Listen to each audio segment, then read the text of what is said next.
Today on Finger Lakes Woods and Water, we're going to be heading back to the Keuka Lake Canal. Last weekend they were just starting to move in. Hopefully this weekend we can get into a few more of them. Have a good time. We're here at the Keuka Lake Canal again. This weekend the water is a little bit murkier than it was last weekend. That might play a little bit of a role in how we do. Might have to go with some brighter colors on the crankbaits and spinnerbaits. There's a little bit more current flowing through here too, which could be to our advantage or disadvantage, just depending on how the fish react to it. So we'll go ahead and we'll see how we do.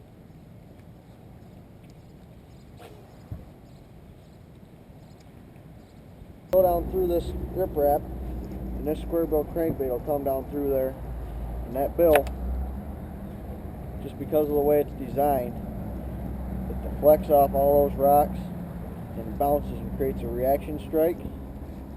So when that bill hits off them rocks, and this thing skirts off one way or the other, that just causes them fish to react and hit it. But when you get hung up on one of these ripraps, you can just let it float, give it some slack, and that crankbait will just float right up out of the snag. So what I'm going to tie on now is basically a flipping bait. What I'm going to do is I'm going to take a 3/8 ounce bullet sinker, run it up my line. I'm going to take my bait. This is just a missile baits, flipping style beaver type bait. What I'm going to do is I'm going to Texas rig it. So you want to run the hook right down through, out the center, slide it up, put it back out through. I'm just going to Tex pose it so it's weedless. This bait could represent anything from a bluegill to a shad to a crayfish, anything like that. Be a big, easy meal for a bass to get. I can flip it into some pretty heavy cover, like these logs and laydowns and everything around here. I'm throwing this on 16-pound trilene monofilament. It's the trilene XT. So when you put it all together, that's pretty much what you got. And I'm not gonna peg this sinker.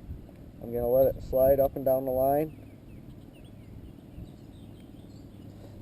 And with this bait I can throw it into some pretty heavy cover and pull it right out.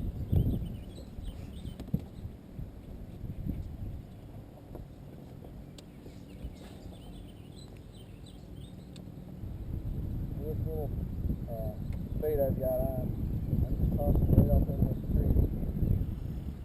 Toss it way up in there, let it sink down between the branches, and just pull it right up through, bump it up through. Hopefully there'll be a bass sitting down on one of these little feathers.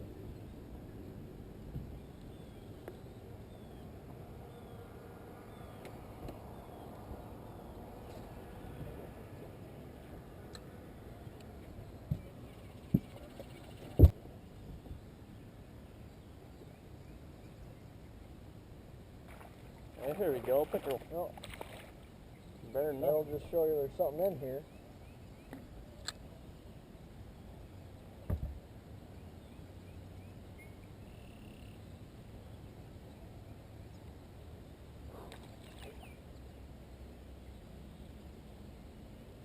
What I did there, when that pickerel hit, I was just bringing it through the little limbs that were sticking down off that tree.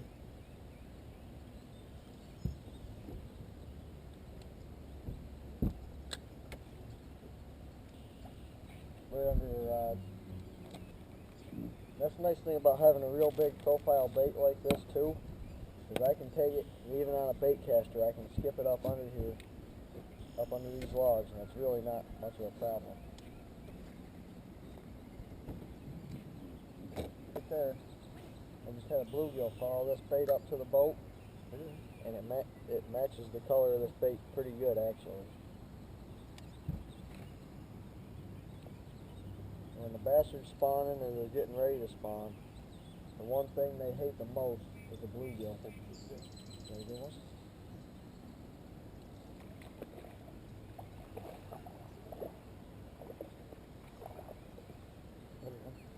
on the drop shot.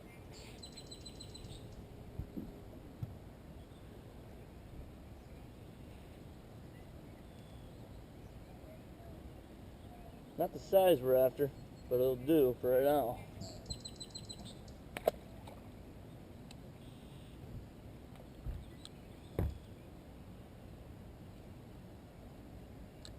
When you talk about matching the hatch, going through here, you can look down in this log, and there's a ton of bluegills just piled in there. And throwing this bait like I have, if a bass was in there wanting to eat some bluegills, this would be a pretty good way to mimic that. The appendages on the back give off a nice kicking action, create some vibration in the water. Displaces a lot of water just moving it, just jigging it.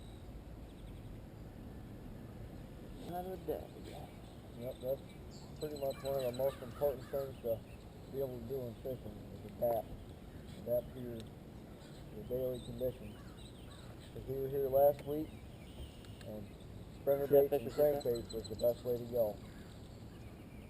But today, you can't get a hit on spinner bait or crankbait.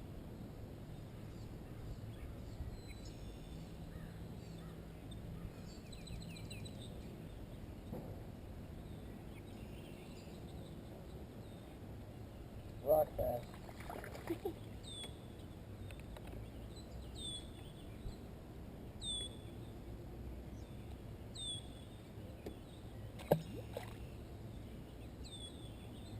Oops, I hit that trauma right here. You got a beaver hut right here that we're flipping to now, and there's a lot of cover in there. There's a lot of spaces where a bass could be hiding. Yeah, I seen him hit it too. He came right out from that beaver hut.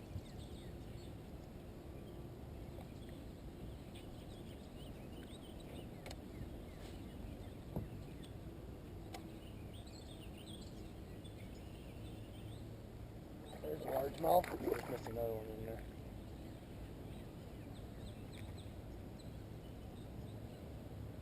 That's a better fish. That's going closer to what we're looking for.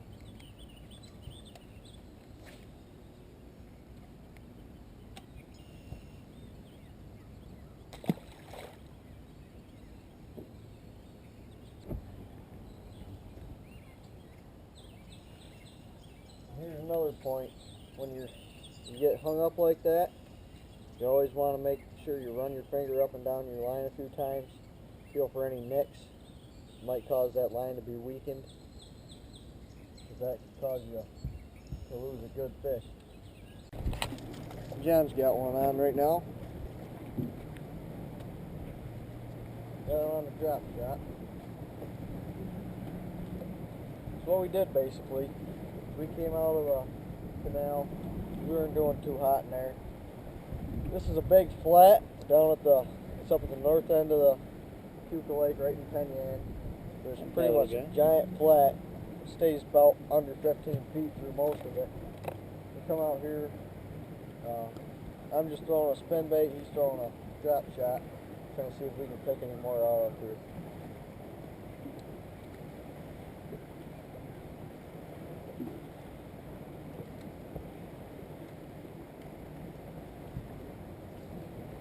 Got another one. We seem to be getting on a little bit of a school here. We've had a few hits right in a row. Every time I switch over, throw a drop shot too.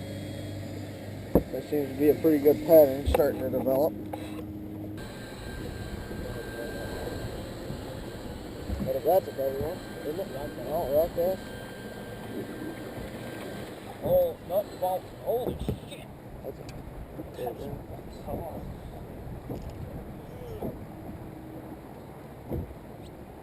I catch 10 of them the 30th, we're going to be in good shape.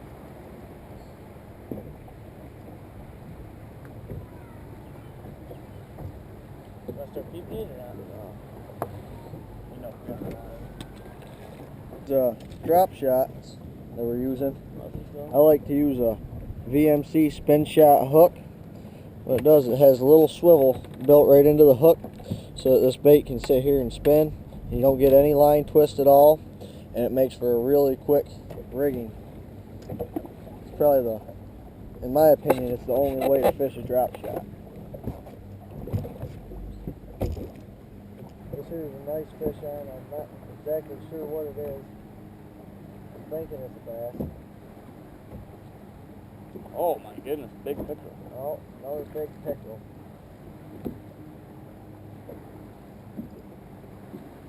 Man, I'm just getting into them things today.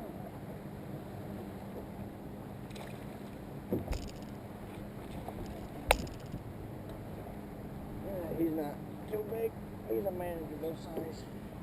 Got a pretty decent sized bass on here on the drop shot.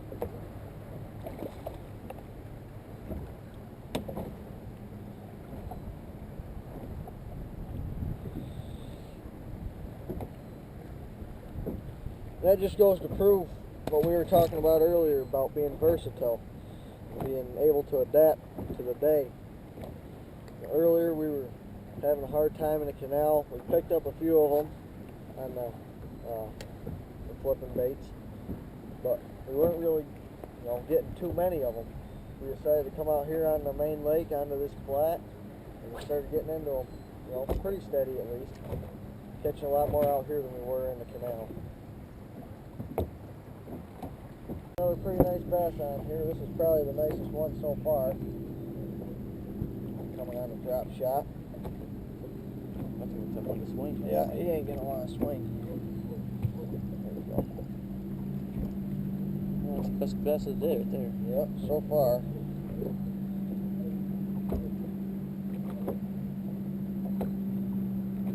We're just working our way up.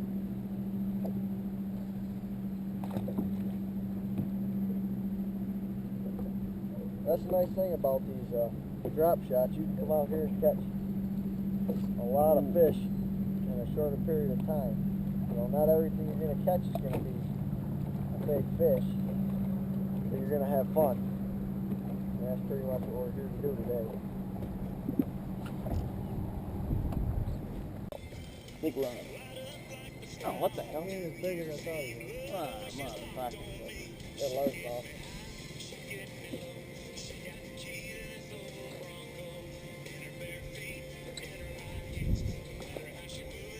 First bass.